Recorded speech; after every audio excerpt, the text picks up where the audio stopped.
Bob Iger reflects on Disney's streaming launch. We invested too much. Oh, you don't say, bobblehead. You don't say. The studio boss talked about his turnaround strategy to boost audience engagement and manage traditional TV and digital assets seamlessly. This should be rich. This should be shilltastic, guys. Make it a little bit bigger on the main screen here for all of us. There we go.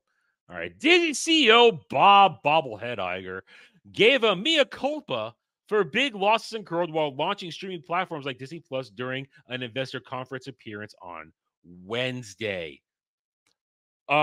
Disney Plus has never made a profit. And even though they say they made $45 million last week, they only did that by borrowing from themselves.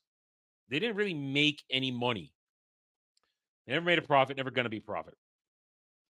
As we got into the streaming business in a very, very aggressive way, we tried to tell too many stories. Basically, we invested too much way ahead of possible returns. It's what led to streaming ending up as a $4 billion loss, Iger told Moffett-Nathanson Media Internet and Communications Conference during a session that was webcast. So he's telling everybody now that Disney Plus, in its I'm going to assume this is lifetime, that Disney Plus has lost $4 billion. And I think I'm interpreting this correctly. Somebody tell me if I'm not. We basically invested too much, way ahead of possible returns. It's what led to streaming ending up as a $4 billion loss.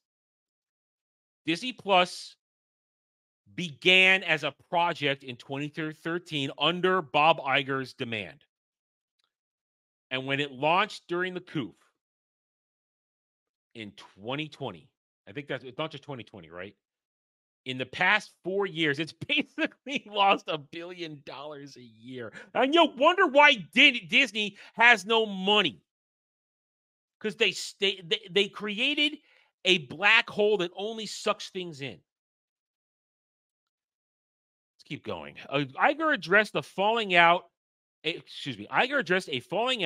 with his handpicked successor, former Disney handpicked successor, my ass. You picked Chapek to be a fall guy because you knew it was going to go bad during and post-coup.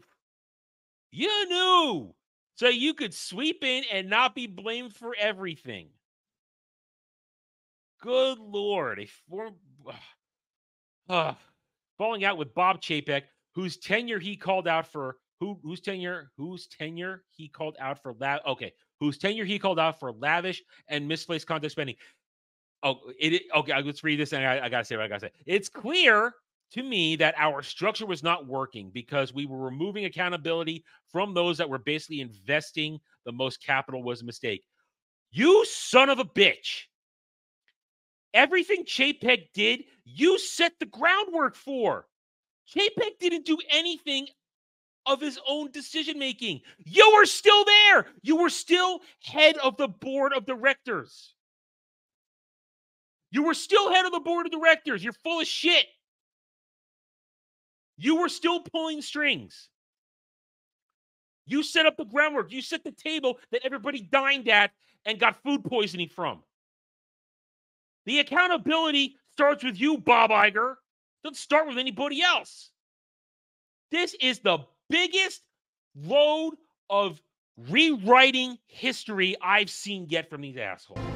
Liar! Iger said Chapek had moved the P&L profit and losses responsibility to the studio's distribution arm, a move he reversed on his return as CEO in 2022. You probably said go ahead and do it, you freaking liar. The result of spending more on content that could be turned to profit resulted in volume and not quality, which turned out to be a mistake, Iger added. The Disney boss conceded volume was required to win streaming wars against rivals like Netflix and Prime Video. Son of a bitch. Every single project that launched on Disney Plus went into production while you were still CEO. He has some balls to say, oh, Bob Chapek, he decided to do all this stuff. Motherfucker, you are the one that put it into action first. Every single project was yours. Mandalorian, WandaVision, Winter Soldier, and fake Black Captain America, and every single other thing that came out while Chapek was there. Don't try to razzle dazzle me. I've been telling everybody good isn't good enough. It has to be great. Just keep driving that. But if you force them to make too much, then that becomes almost impossible to do, Iger added, returning to the thorny question of balancing volume quality. Okay, he says, I'm telling everybody good isn't good enough. It has to be great. Then how about let's take 2022 to 2023. Let's play bobbleheads game and pretend that everything that happened in 2022 and 2023 on Disney Plus, let's say that was Bob Chapek's plan. That was his fault because he was there first. Then how come everything that happened in 2022 to 2023 to 2024 was shit too, Bob? Everything was just as bad when you took over again. In fact, you were always there. Let's not pretend anything otherwise. It was still bad. It was still bullshit. It was still uncreative. It was still derivatives galore. It was still mooching off previous successes that weren't yours, nor the people that decided to make these new versions. You get nothing. You lose. Well, that was a load of bullshit. The most important thing out of here is when he said Disney Plus has lost $4 billion. But I thought Disney Plus was doing great. I've been told by stands and shills and pieces of shit for years that I'm too harsh, that Disney Plus is doing great, that Disney Star Wars is so great, everybody's watching it, that people go and watch all these movies when they arrive on Disney Plus. Well, apparently not, because they lost $4 billion.